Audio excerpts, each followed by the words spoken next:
খুব ভালো লাগে। তোমরা চাইলে নারকেল কোড়াটা বাদ দিতেই পারো, তবে অবশ্যই করে যদি তোমরা একবার নারকেল কোড়া দিয়ে এই রেসিপি বানাও তোমাদের খুবই ভালো লাগবে।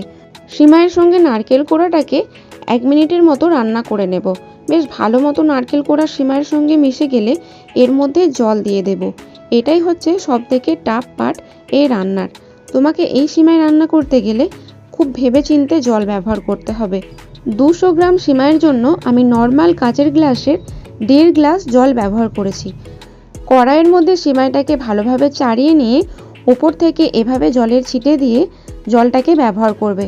উপর থেকে একবার জলের ছিটা দেওয়া হলে সিমাইটাকে ভালো করে আলতো হাতে নাড়াচাড়া করে নেবে। আবারও কড়াইয়ের মধ্যে চাড়িয়ে দিয়ে উপর থেকে ঠিক একইভাবে জলের ছিটা দিয়ে দেবে। কোনোভাবেই কিন্তু একদম জলটাকে ঢেলে দিও না, জলটা গিয়ে কড়াইয়ের তলায় এক জায়গায় জড়ো হয়ে যাবে আর ওখানের সিমাইটা দলা পাকিয়ে যাবে।